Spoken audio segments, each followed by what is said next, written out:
Trump policy threatens Maryland offshore wind plan. Trump's offshore wind policy shift may upend U.S. Wind's Maryland project as the administration moves to revoke federal approval of its 2.2 gigawatts construction and operations plan, COP. The U.S. Department of the Interior confirmed in an August 25th court filing that the Bureau of Ocean Energy Management, BOEM, is reconsidering its approval, potentially halting development and reshaping the mid-Atlantic clean energy outlook. Court filing sets the stage.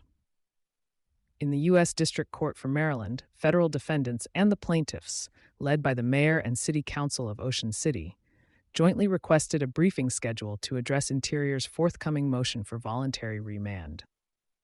BOM intends to file the motion by September 12, 2025, asking the court to return the project approval for agency reconsideration, and may also seek to vacate the COP entirely. BOEM is in the process of reconsidering its prior approval of the Maryland Offshore Wind Project Construction and Operations Plan, Department of Justice attorneys wrote in the filing.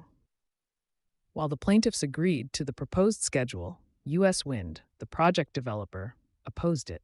The company argued that any venture would require full merits review and summary judgment based on the administrative record, not a remand motion. Trump's broader rollback of offshore wind.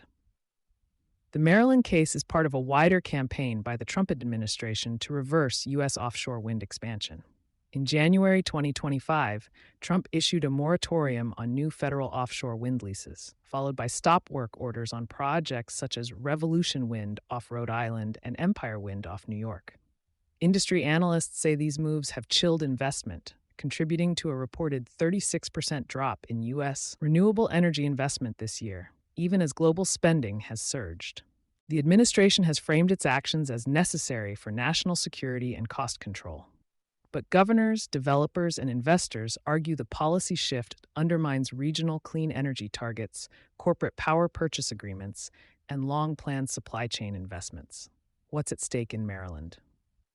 The Maryland offshore wind project was approved in December 2024 and planned to deliver up to 2.2 gigawatts of clean power, enough to supply 718,000 homes. Development and construction were projected to support about 2,680 jobs annually over 7 years. The project also underpins U.S. Wind's Sparrows Point steel facility in Baltimore, envisioned as a national hub for monopile manufacturing and offshore logistics. If the COP approval is vacated, the timeline for construction could be reset, delaying power delivery and jeopardizing Maryland's ability to meet its offshore wind targets. Local economic benefits, from union construction jobs to manufacturing contracts at Sparrows Point, would also be at risk.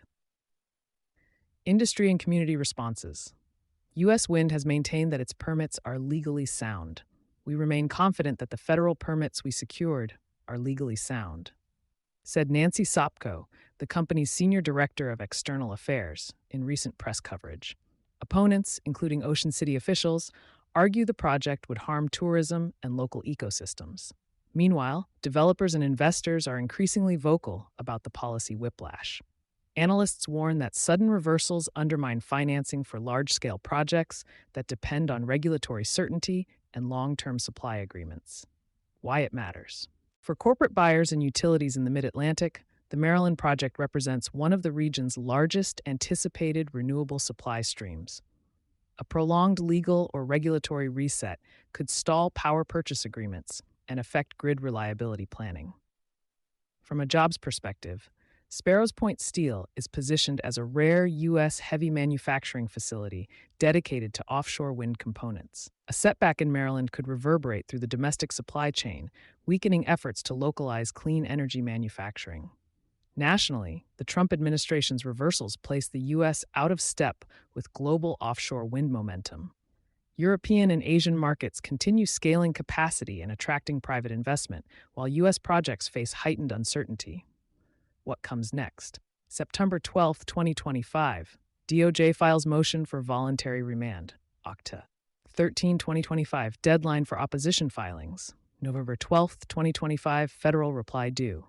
The court could grant remand, with or without vacatur, deny remand and move to full merits review, or set an alternative briefing process. Each scenario carries implications for project timing, local economic benefits, and broader clean energy policy.